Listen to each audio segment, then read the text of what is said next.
Hi, everybody. This is Loren Baker, founder of Search Engine Journal, and welcome to today's SEJ Show with Rachel Vandernick from the Vander Group. Hey, Rachel, how's it going? Hey, Lauren, I'm good. How are you? Good, good. It's always a pleasure. I enjoy doing this show because I can connect with new people and learn about new things on a weekly basis. So thank you so much for joining us. I really enjoyed the piece that you wrote in December on SEO for tourism brands on Search Engine Journal. But before the show, we're talking a little bit about how you're from Philly and I'm from not that far away. So a little bit of catch up there. But before we get started and everything, would you like to just introduce yourself to our audience, our listeners, and our live viewers? Talk about your experience in SEO, and then anything else you'd like to talk about on that front as well. Sure. So I'm super excited to be here. Thank you so much for having me. My name is Rachel. I'm the lead consultant and founder of the Vander Group. It's generally an e-commerce lifestyle marketing company serving primarily tourism, travel, food and beverage, beauty, retail kind of e-com brands. So very much in the lifestyle space, offering a bunch of services around digital marketing, primarily SEO, paid search, and influencer work. So wear a lot of hats and work with a wonderful roster of clients. Background is largely in search. So I've spent the last better part of a decade working in the SEO and also a little bit of paid search industry. So speaking at conferences, writing for organizations, obviously like Search Engine Journal, and, traveling, talking to other clients, teaching, coaching brands and businesses, helping people become freelance SEOs. Occasionally doing research, which, we can talk about later if you feel like opening that can of worms. But yeah, I've been in startup, I've been in-house agency side, and now out on a solo venture. So it's been a ride to get here, but very excited to be sitting here today. And we were talking about earlier, you're in Philly, right? Yes. Diehard Philly. Big fan. How's the Philly SEO scene? It's very small. I run into people all the time that I haven't talked to in years, and they're like, actually, I was thinking about getting into search. Do you know anybody looking? It's like, actually, I do. I just think the Philly search scene is so well connected. I think, everyone here tries to be really helpful. There's a lot of really wonderful career opportunities here in the city if you're looking to relocate. So there's definitely a thriving search community here. There is. I love Philly. I used to do a lot of work with Avenue A Razorfish back in the day, which I guess they became Razorfish and then became something else. But and a couple other agencies, and I think Traffic Think Tank is from Philly, or Nick Eubanks. Nick Eubanks is based out of Philly. He runs Traffic Think Tank, and then of course Will Reynolds from SEER. So really close knit group. So I used to go up there quite a bit, actually. Even I grew up an hour away, but when I was living in Florida and even out here in California, I ended up traveling to Philly all the time because of the agency clients that we had there. So a lot in the health space and the insurance space, which was always really interesting. Yeah. I mean, I think Philly is one of the most underrated cities in America. You heard it here first. We've got the best food south of the North Pole and the most attitude of any city you've ever been in, but, in a loving way. Philly has the best sports fans in the U.S., especially that. When they win, when you all win and still just decide to tear up the city. Seared into my brain is the Super Bowl win. I remember vividly marching down Broad and just bedlam, but that will stick with me forever in a very positive way. Nice. So also, and the reason why you're here is because of your SEO for tourism post that you had published on SEJ last December. And I don't know about all of the listeners and viewers out there, but I'm ready to start traveling again. I don't know if you are or not. And it just seems that there is a little bit of a buzz, right? Like we just got through this Omicron thing or whatever, but a little bit of buzz about, summer's coming up, springtime's coming up. For those of you that are in either the tourism industry, the hospitality industry, or something connected to that. I mean, I'm sure there's a huge interconnection between all of them. Yeah. So I really wanted to dive into this vertical with you because you put together some really great stuff. And the fact that you're focusing on that most of the time, right? Travel, tourism, hospitality, and you've traveled quite a bit and lived in multiple different countries, correct? Yeah. I spent time pretty extensively in Latin America doing research there, living in Costa Rica and Nicaragua, Panama, spent some time in Cuba, traveling around there.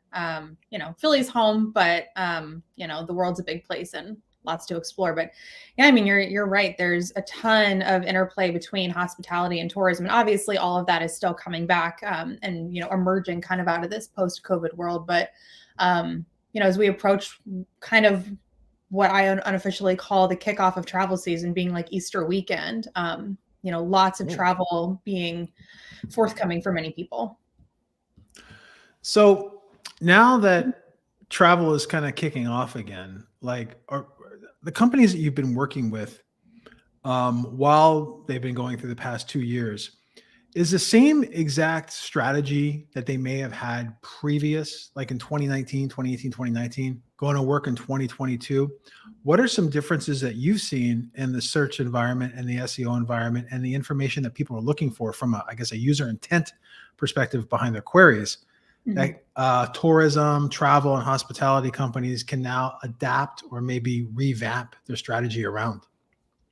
Yeah. So I think, there are two big changes in the industry, I think, in the last 2 years that stick out to me primarily. The first one being really owning local.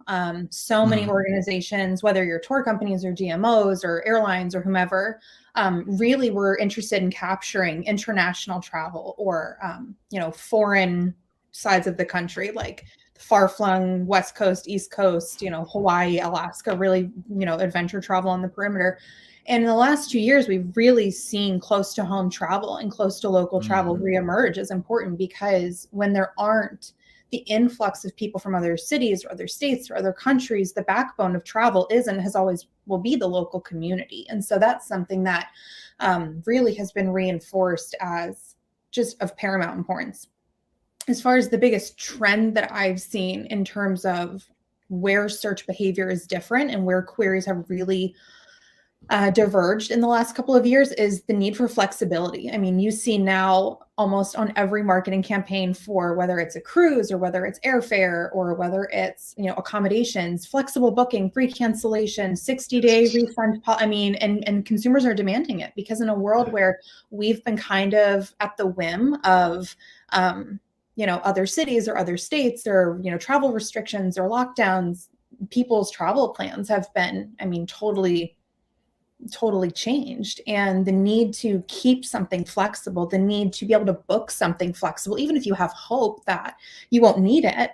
Consumers now basically, they don't want to book if they can't have some sort of assurance that they're either going to get to go on this version of their trip or something modified in the future. But, the loss of income or the loss of that opportunity and not being able to rebook it has been really challenging for people. And, that's something that's now table stakes, is flexibility. That's pretty interesting, because it's also a loyalty thing, right? Like so I was going to go to New York for Christmas break, and that didn't happen, right? Because of the airlines closing their routes and everything else. So I canceled everything beforehand. And then now all of that's I think it's in a JetBlue bank or something, right? So like, that's what they call it. It's like, oh, it's our bank. You can keep it in our bank. Don't worry. You can withdraw at any time to buy something on JetBlue. And then like, but it's not that bad. I mean, I know it's there. I know I can utilize it in the future, and I know I will utilize it in the future. But one thing that you had mentioned that really piqued my interest was marketing for local travel, right? Marketing for staycationing, which was big when I used to live in Florida, and I do it all the time out here in California. So what are some tips and techniques that SEOs, tourism SEOs, website owners, content strategists can utilize to better market for local travelers? Like, is it talking about driving distance a little bit more? Is it what can you do within a day and go back home? Like, what are you seeing on that end as being trends, and what can SEOs do, tourism SEOs do, whether it's a tourism guide, whether it's a restaurant, whether it's a hotel, to attract that interest? Yeah. So I think, there's so much opportunity in the local space. And I think, obviously I've spent most of my time in the last couple of years in Philly. But So I'll use a couple of examples just within the city because that's what I'm most familiar with, but certainly other cities across the country have done very similar things. But I think one of the biggest things in attracting that local, and local doesn't necessarily mean within the city limits. It just means like what I would consider a 2 to 3 hour drive distance, right? Something that is reasonably commutable within a day or a weekend. But I think those short-term trips that people might not have otherwise prioritized over something international, really helping them to see the value of being able to do that now while, the cities are less crowded, while the attractions, there's not as many lines, there's not as much wait for a lot of the things that really, I've lived in an old city in Philadelphia for, the better part of 5 years. And this becomes the tourism capital of Philly when summer hits because it's school trips, it's families.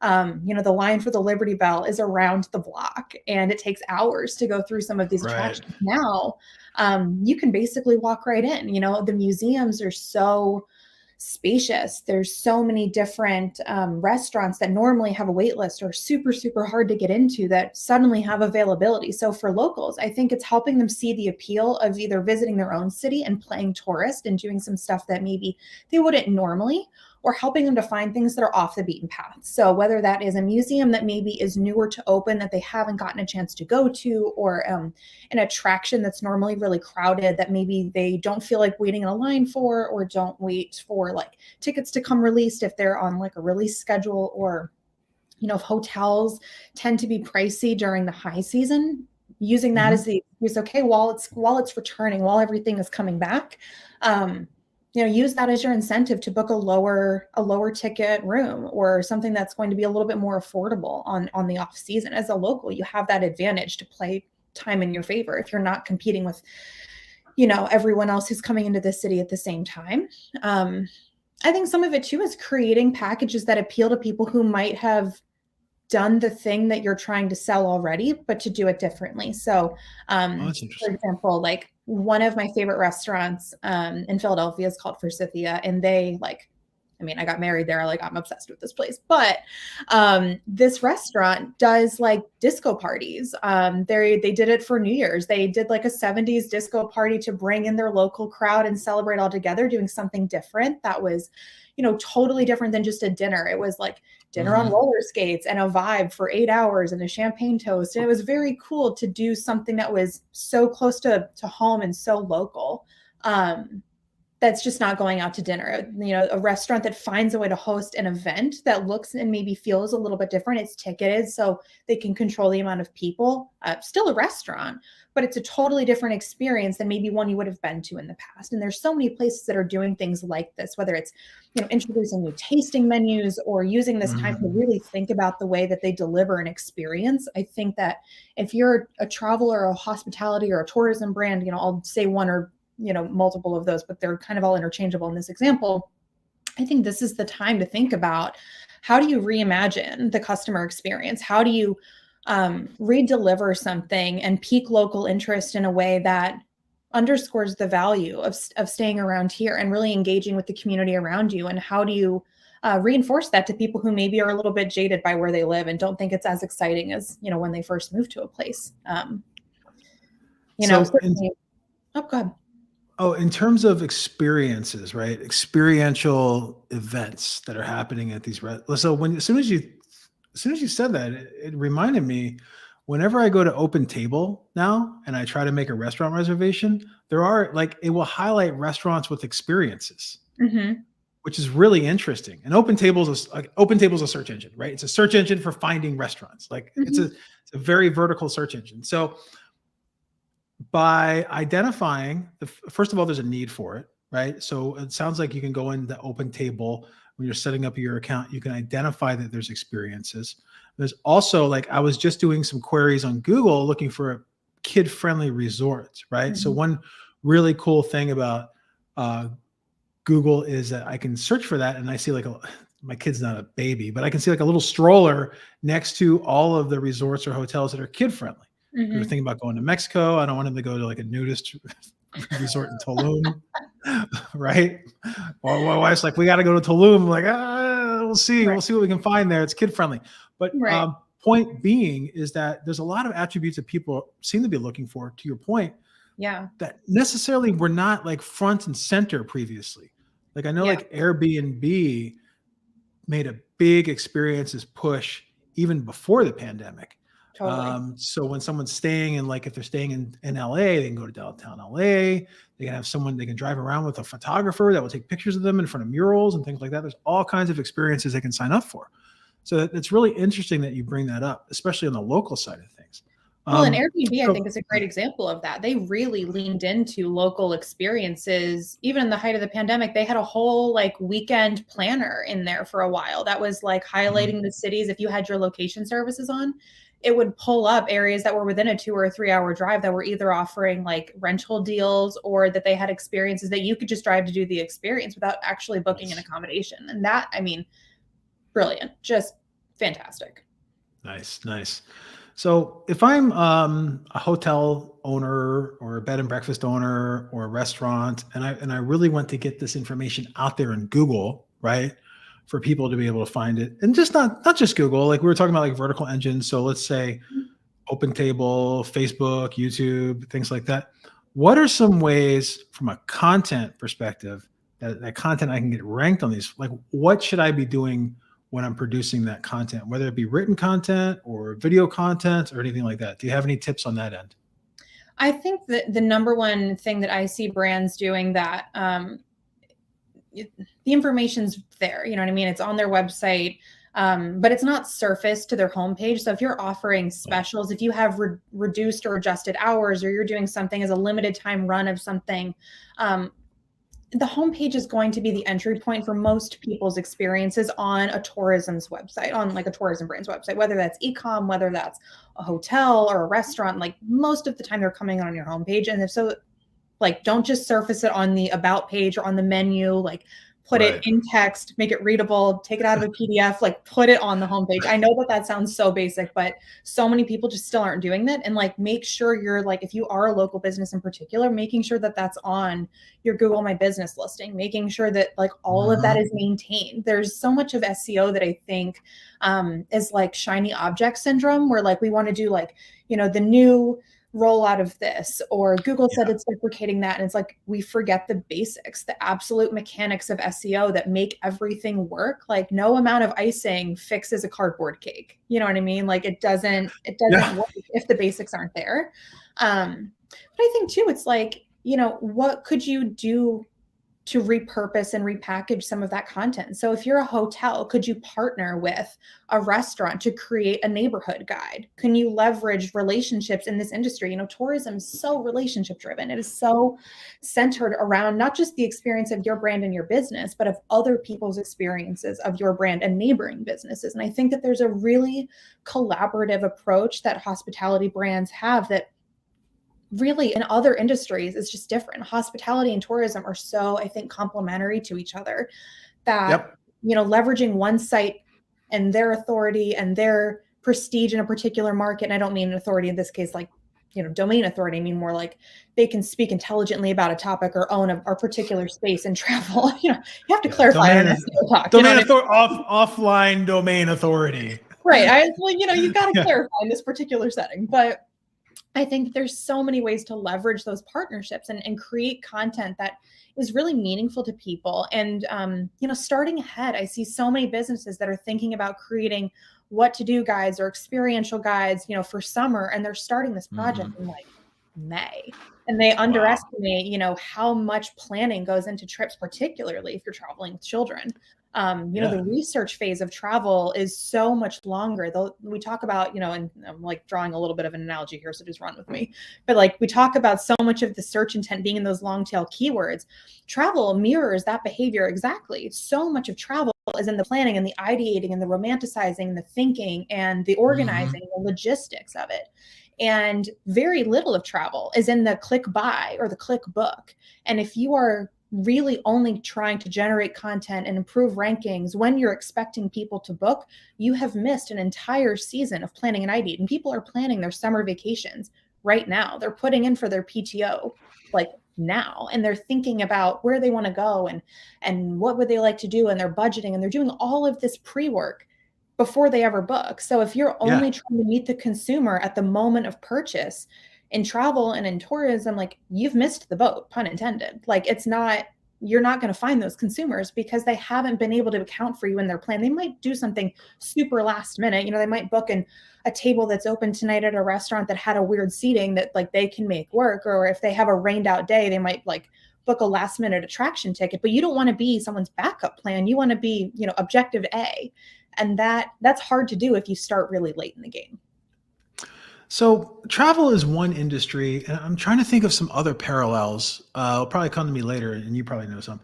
Travel is one industry where I could really find attribution models being very, very difficult to track, predominantly because we just talked about open table. So like, if I want to go to a restaurant, I'm not going to call the restaurant directly unless they're forcing me to.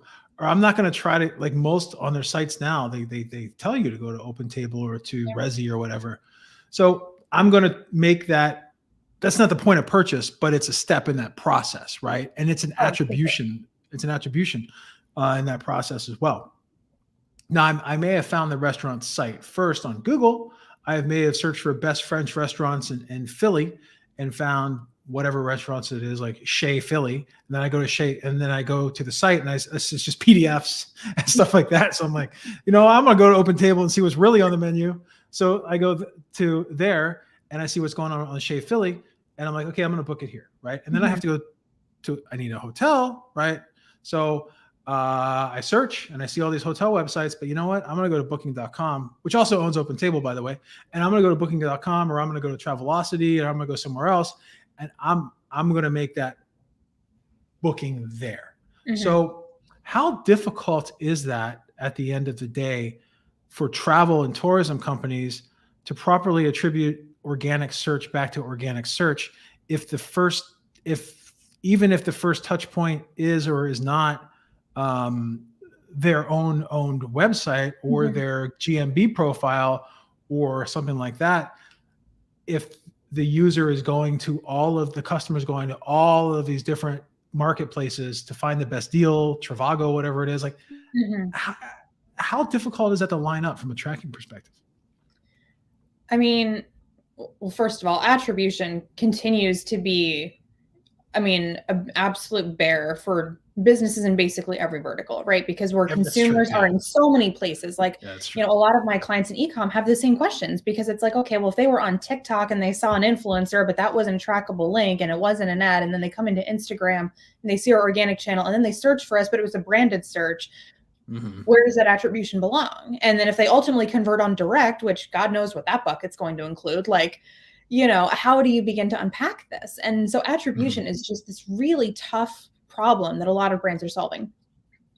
Travel and hospitality generally has another layer on top, which is the lead time on that is so much longer. So by the time someone books, some of those initial cookies, while we still have them, are going to time out. You know what I mean? Those tracking pixels, the whatever that's in platform that you might have that might help you to the path of attribution. If someone takes, 2 months or 3 months to plan their trip, and they started in the beginning on the research, but they didn't book everything until a couple of months later, like that attribution window is generally so long that they're not going to actually be able to follow that funnel all the way through. So what I encourage brands to do is think across platform. And when you're thinking about search, think about the consumer journey. And I know that that's like not a very SEO answer, but it is like, I think, a user-centric answer, which is like, when someone is planning a vacation, when they're planning a trip, what are the things that they're going to ask? What are the things that they're going to need to be true in order to feel confident booking? And try to find those moments where they're going to be in decision-making, right? Where are the things that maybe they're not ready to book today, but one of the things that you can do is attribute along the funnel if you create points of contact. So like, for example, if you come to a website and you're looking for something to do in the city, maybe you're not ready to commit to one of the partnership deals, or maybe you're not ready to book a hotel or make dinner reservations. Those things come at the last part. Generally, the first thing booked is airfare, right? Because you need to know when I'm getting somewhere, where's my stop and start before I book any of the attractions in between. And that's the price that changes all the time, right? Everything else kind of stays the same. The airfare you have to get, and they're going to figure that out, right? And then that's going to be the parameters by which they plan the rest of their travel. Generally, I'm making like sweeping up like generalities here, but for the most part, but they're all true, right?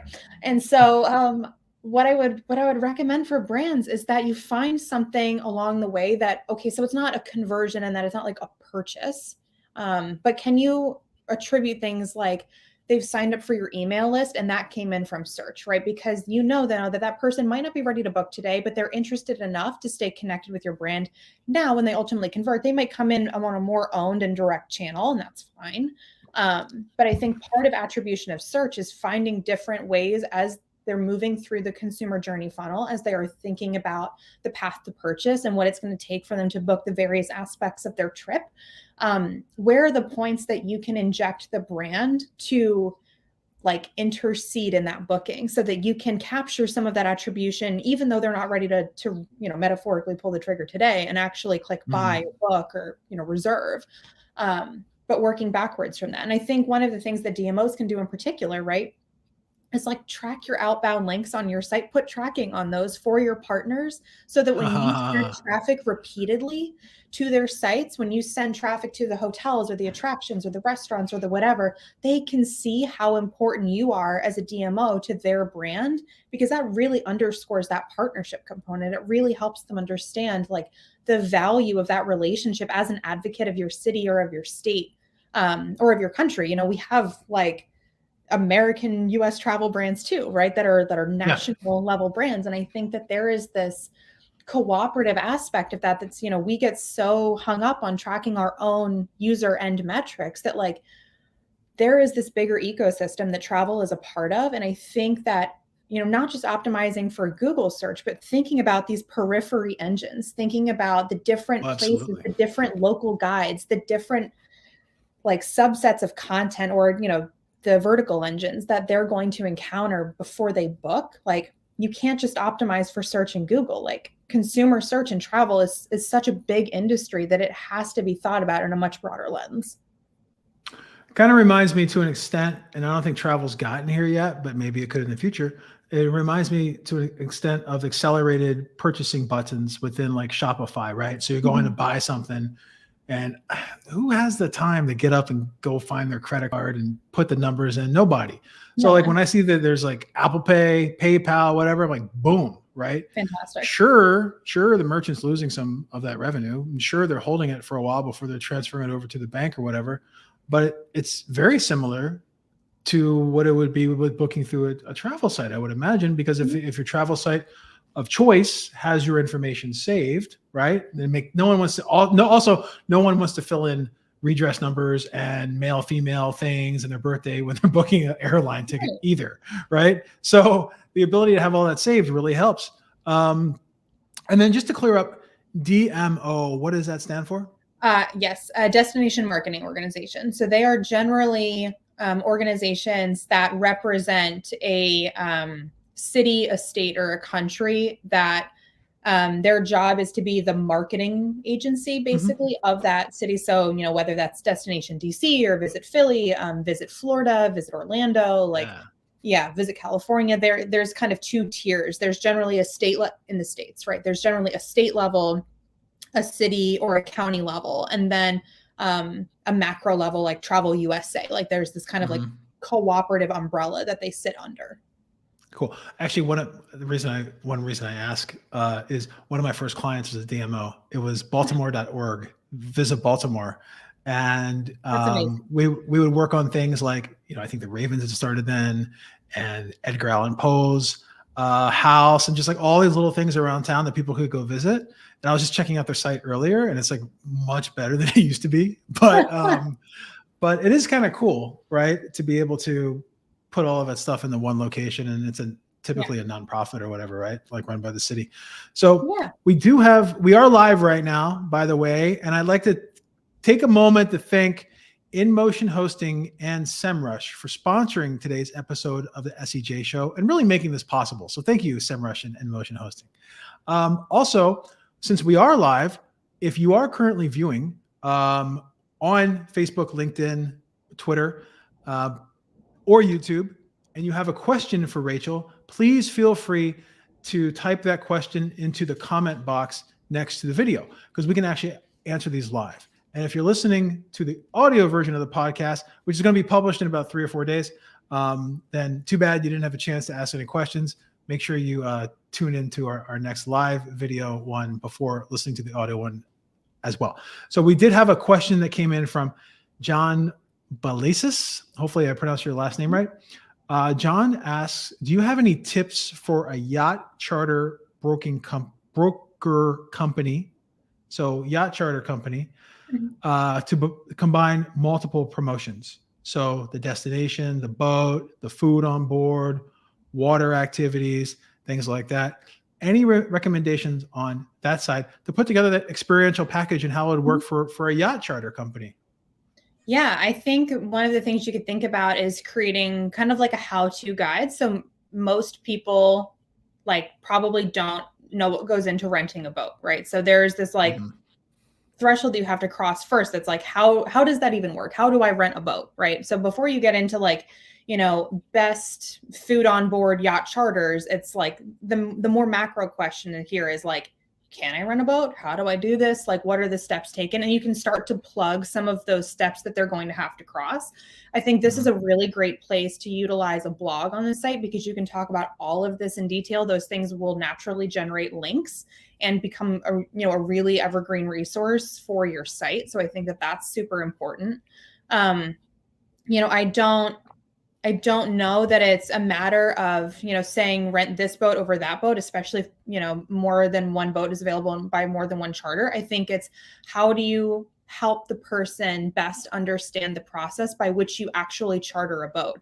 Right. Do you have nurture points in that process? Maybe they're not ready to book today, but do you have something that's like, talk to a travel specialist about your questions and like you can track that metric and trace that back to SEO? Do you have something to follow up with them once they're on your site? They're reading all of these things. Can they subscribe to a newsletter at some point to stay plugged into the brand? Like, I think so much of SEO needs to be circular, not linear. Like, we need to tie into other marketing funnels. We need to feed this broader marketing funnel and not just think like, okay, it's like the path to conversion is like SEO convert. Like most of the time, SEO is all throughout the funnel, and giving somebody multiple types of content or multiple types of resources that they can interact with your brand and help them understand that journey and really like why they would want to partner with your charter company or your brokerage over another one, and helping them understand the value prop of chartering your own boat versus joining, I don't know, like a group event or a group cruise or something like, I don't know, a catamaran. Like who is the type of consumer that charters their own boat versus goes on a group tour? And I think some of that consumer understanding, would be important to nail down here. Awesome. Yeah. So I agree. And another thing that came into mind when I was thinking about that is like, when you're investing in content, to your point, it's not just about getting it ranked. Someone clicks on it, they make a purchase, it's done, right? Mm-hmm. There's typically more that can be done with that content outside of search. So funny enough, I just got off of a call earlier with a client that had put together a piece all about, coffee and your health or something like that. And for their blog, but then they sent it out. They didn't have an email planned. So they sent out an email newsletter just highlighting this recent blog post that they had written and sent it out. They sent it out in the morning and it had something about coffee. So it got a lot of opens, got a lot of clicks over to the site, and resulted in at least $6,000, $7,000 in sales, right? All unintended, right? Yeah. So my point was like, hey, that piece of content, it may drive revenue from a search perspective. It should, but then there's so many other touch points around the company that you can do that with. So with like yacht charters, the thing I was thinking of was that I've been on fishing trips before when people are hating life because they get out there and they're like, as soon as they get on the boat, they pop a Dramamine, right? And you can't do that. You have to pop that Dramamine at like 5 o'clock in the morning before you get on the boat. And so I was thinking in my head, that would be like the perfect piece, right? Because like you have like how to avoid motion sickness or seasickness when on a fishing trip or when on a yacht charter or whatever, right? I don't know if you get on yacht charters as much, but when on a fishing trip. And, hey, make sure you take your Dramamine at X amount of hours beforehand. Do this, do that. Don't eat like a bunch of greasy food the night before, whatever it may be. Now that could also be something that you would send in an email to people the day before they go on the trip to make their trip more enjoyable. So they're not chumming or whatever you want to call it the whole entire time when they're out there on the ocean, right?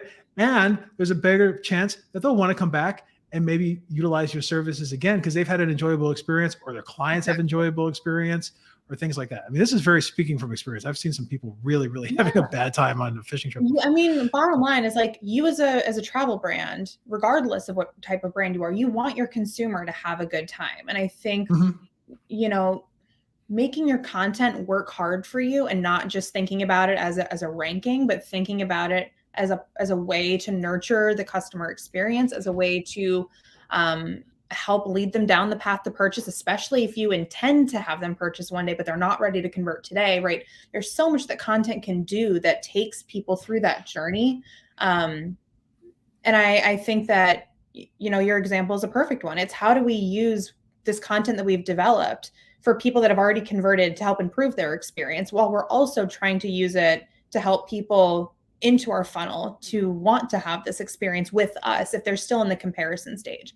And I don't think it has to be either or. I think good content that works well for SEO that can also work for like consumer journey optimization. Can I make that a thing? CJ? Yeah, let's do it. I would also want it to be something that's well written and thoughtful and takes into account questions and comparisons. And yeah, obviously, like, you know, make sure your IA and your keyword structure and whatever, like all of that is like sorted out. But like, you know, if you're writing content to sell your business, just from a search perspective, I think you're kind of missing the point of SEO. Like short-sighted. Yeah, yep. Exactly. That's not SEO to me. Also, next question that came in from a viewer at the moment.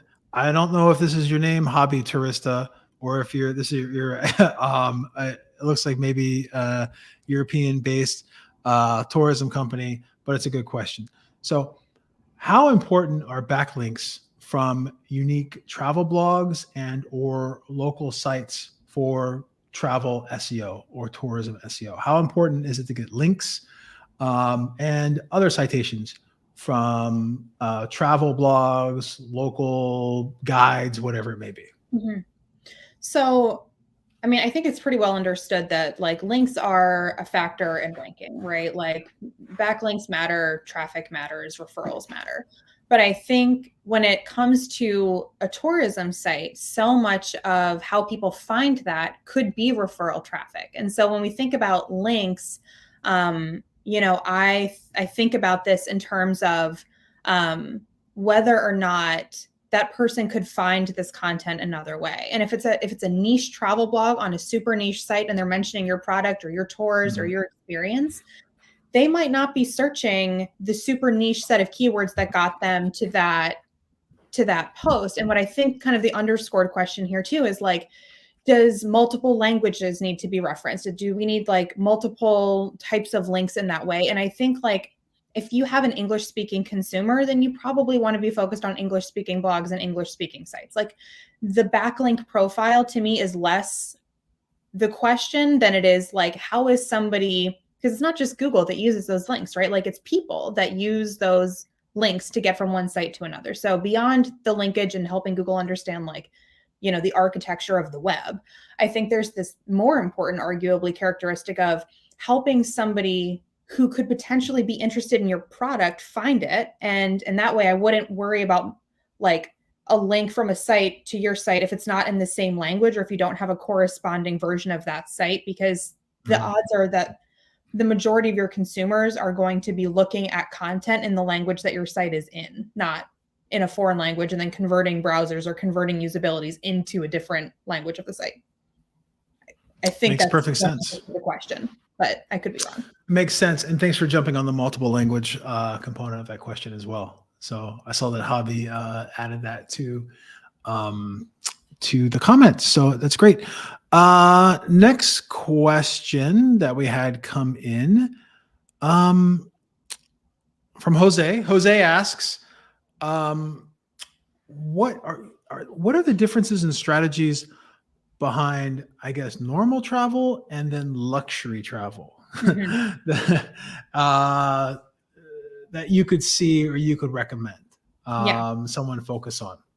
So I have worked a lot in the luxury travel space for like premium tours and experiences, expert guide companies. And the number one thing I think about is just the architectural structure of your consumer. Like someone who's looking for luxury travel is not an inherently price sensitive consumer. And so the things that we would think about using as a keyword qualifier, like affordable or family friendly or budget friendly or cheap or whatever, like you don't have to think about that kind of stuff. You can go after some really less price bound things because people that have a lot of money generally aren't searching for things related to money. Whereas someone who is a price sensitive consumer is searching for more budget friendly travel, right? Like that's why there's a lot of like budget friendly blogs on travel and not a lot of like, how do rich people travel well, right? Like it's just different. Like the mental game that goes into that is different. But to that end, I think that the thing about the product or experience that you need to highlight is the most important part. And so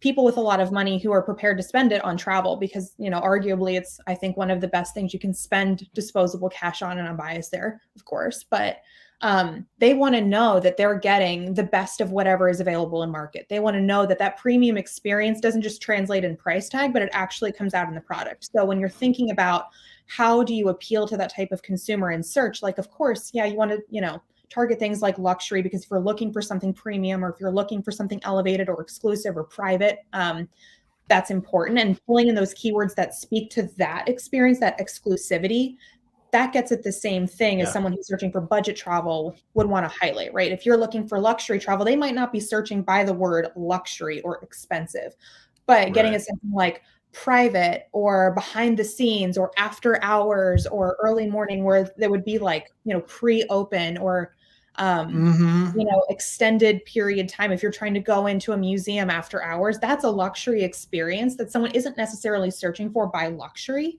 but is the value by which that experience delivers. And I think that's one way you get into that. Private museum tours, things like that. Yeah. Exactly. Exactly. And highlighting. I know some folks who do that stuff. Yeah. Yeah. I mean, look, I worked for a company like that, and those experiences are out of this world. You know, to be at the Vatican after hours is wild, but the people that can afford that aren't searching by cost. They're searching by that wow factor of travel. And how do you capture that in search? What's the cheapest private ticket to go hang out at the Vatican after hours? This doesn't exist. That word does not exist. Oh, sorry. What were you gonna say? Oh, no. I was just the reaction to it. Imagine. Okay. Any suggestions you may have for a small fledgling travel company that's getting a startup and they're targeting? So this is a question from a company that's targeting guests that are coming in internationally. Any basic recommendations you would have on that front? So I guess it would depend on the type of travel company it is, right? If you're like a tour and experience operator, I think it's helpful to know, especially if you're dealing with an international audience, really making it clear what languages things are offered in, what currencies are, if there's any sort of like cultural competencies that need to be crossed, highlighting that in your copy and helping people understand. Like they might, let's use walking tours for an example, because I think that that's a really easy answer. There are so many different walking tour companies that you could see a city with. But if you are looking for somebody that is like, you know, Arabic speaking or Chinese speaking or French speaking, like those are going to be specific queries, because the first factor they're looking for is this person going to meet me where I'm at? And are they going to be able to talk to me and lead me and give me the same experience as if I spoke whatever the native language of wherever it is I'm going? If you're trying to like work them through that, and it's like a food tasting tour, for example, and they would be expected to pay along the way or tip along the way, helping them understand some of those customs, because something like tipping is so foreign country to country and even state to state here. And the expectations around that, helping them understand how to convert their currency or something ahead of time as a way to experience some of that product, I think would be important. And I think some of it too is just making sure the things on your site, I know we kind of talked about this a little bit in the beginning, but I think so many times tourism brands get carried away with, you know, the fancy SEO stuff, and they think about, you know, really doing your technical stuff right and really getting your tech SEO right. And I think that is important, but like if your site doesn't clearly describe to the consumer like what you do and what consumers a good fit and where they belong, and helping them make those decisions about your company and your brand, like it doesn't really matter what your crawl log files look like. You know what I mean? Like if the consumer doesn't understand what you do and you're not merchandising that well on your site and talking about it well. So I think for brands that are just starting out, really being able to articulate why you do what you do, your offering, and how you're different than other competitors in the market, in addition to those other pieces, you know, unique to international audiences that we've touched on very briefly. And of course, there are dozens more. That's not an exhaustive list, even a little bit. But I think those are really foundational pieces of building something like a new company in tourism well. Very cool. Very cool. And here's a very specific question that came in from Marta from Forever Barcelona.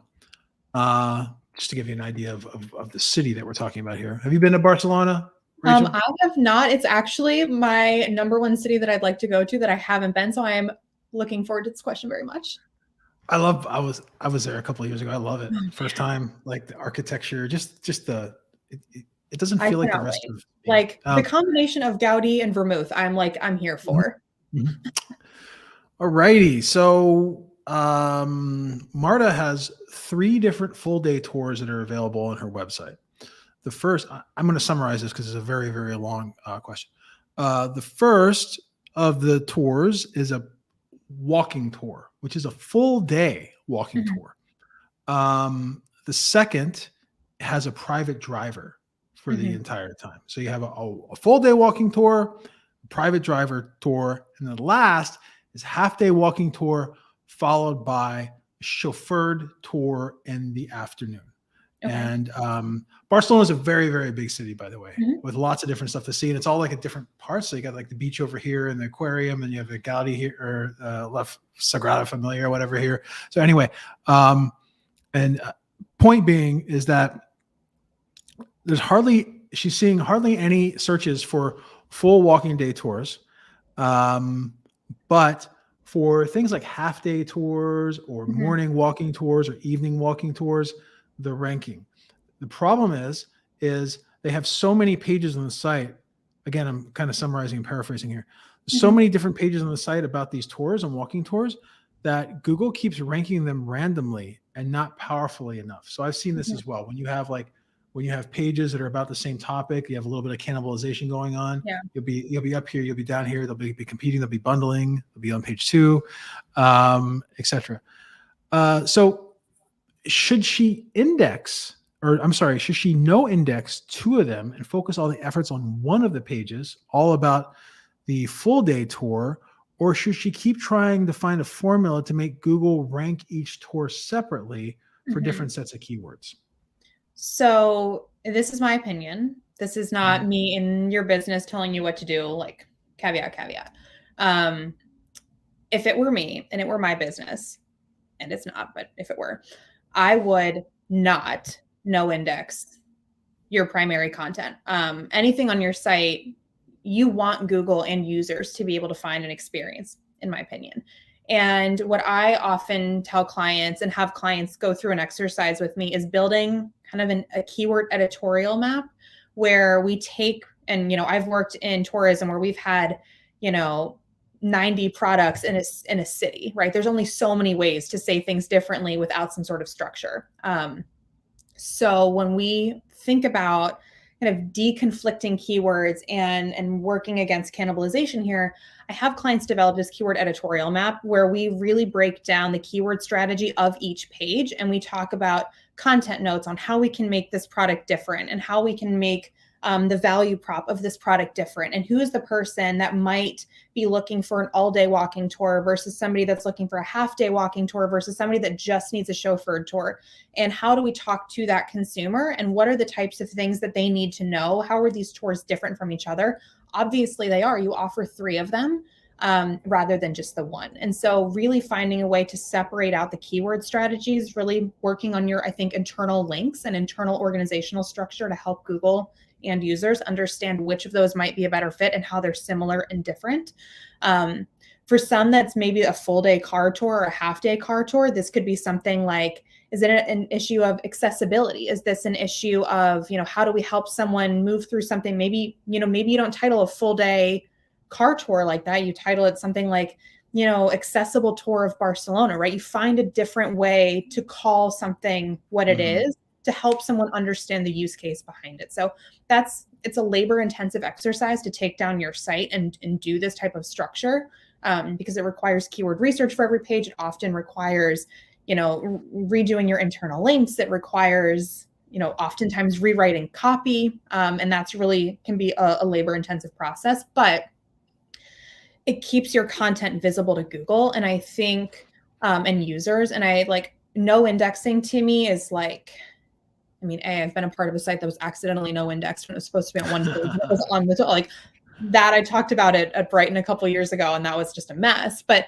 there's so many things with no indexing that can go wrong. And you really want the content and the product that you developed to be saleable, and you can't do that if no one can find it, right? So that's one tip that I offer people as a way to start that process, is to begin developing these keyword editorial maps so that you can figure out how you need to merchandise this and keyword it and write it and really describe it to your users and to Google to help them understand the differences. I love that because, I know in Marta's question, she had referred to it as a chauffeured tour or a car tour. But going back to what you were discussing earlier, what are the different things people may be searching for? Like, if no one's going to search for luxury, whatever, or cheap private museum tour, but they may search for alternatives to bus tours, right? I don't want to sit in the bus with a bunch of people, especially in the summer in Barcelona, right? So where I want to sit, maybe in a nice air conditioned car where it's just me and I can go to where I want to go instead of waiting for everybody and stopping all the time, right? So getting into that from a lifestyle perspective of what someone's looking for, how much time can they add to their day by doing a car tour versus sitting in the bus or whatever. Also, it's pretty easy in Barcelona to walk around and put on 10,000 steps, 20,000 steps or whatever. So how many steps are I getting out of the day during that walking tour? What are the benefits, right? It's a lot. And look, there are ways that I even think giant cities Barcelona and one of my favorite cities in the world, I'll pick on Lisbon because they're not in the room, I don't think, but they're not an accessible city. So if you are somebody that has needs for accessible transportation across the city, it's very hard to take public transit in many of these places because they don't have elevators. A lot of European cities are very, very old, and they weren't built when you had to think about the widths of streets for scooters and wheelchairs or elderly travel. And so there are so many different ways that when you think about the type of people that might only be able to do a half a day tour, and then they need to move to a car for better accessibility, or they need to think about, a faster way to do it because they don't think they can do 20,000 steps in a day. Those are the types of things that you can think about. How do we problem solve this and package this into a page that is really going to help someone understand why they would take this tour? Yep. I like it. Also good walking cities. I've never been to Lisbon. It's on my list as well. Okay, cool. So we're kind of getting towards the end of the show. I do have one more quick question for you. Maybe it's not quick, but can you touch upon any experiences that you've had putting together topic clusters around specific topics, items, ideas on sites, and then especially with locations and destinations, and how favorable has that been with the DMOs that you've been working on with, or any hospitality or travel sites? Yeah, so I think topic clusters and keyword maps really go hand in hand because they're kind of answering the same set of questions. What are things that people are researching or talking about adjacent to the thing that we are already talking about and could be talking about? So working with clients on that is something that I do a lot of, and that's oftentimes because, when we think about SEO, it ends up being pretty narrow. This keyword, this page, this keyword, that page, this keyword, this copy. But topic clusters allow you to think about keywords in terms of families and think about them in terms of what are other things that this search might be relevant to, and how do we build supplementary content that people could backdoor into what we actually want them to be looking at on our site. So I think that that's super valuable. I think especially with location-driven pages, searches are so funny because a search that goes from best restaurants in Philadelphia, when you are in Philadelphia, turns into best restaurants near me. And so helping people understand how that search is going to evolve over when that person is actually taking action and where they might be in physical proximity to you. Is it in this city, if you're, for example, in Bucks County, which is one of our suburban counties, are you searching for near me, being like Philly, and they're not going to search in Philadelphia because they're willing to go into Philly, but they don't necessarily want to exclude other areas, right? I'm picking on Philly because that's where I'm at. But there are so many ways that we understand location. And especially when you have major metro areas that are in like on the Eastern Seaboard, right on top of each other. New York is one word, and I can say it, New York. Did you say New York? I can find. Is that what people in Philly? Is that how people in Philly say New York? New York. Apparently, I think I was trying to say Newark and then New York. Tripped out there, and they both kind of amalgamate. I don't know, whatever. But there's so many cities here that are so close to each other that finding ways to talk about locations between these very, proximity close places. I'm really tripping on that proximity word too.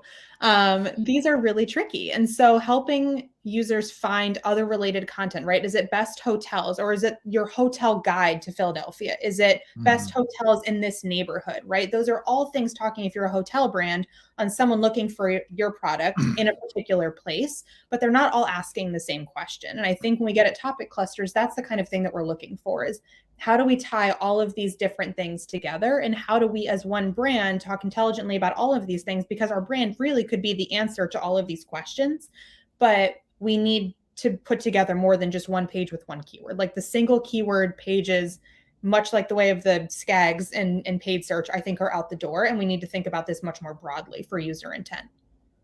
Very cool. Very cool.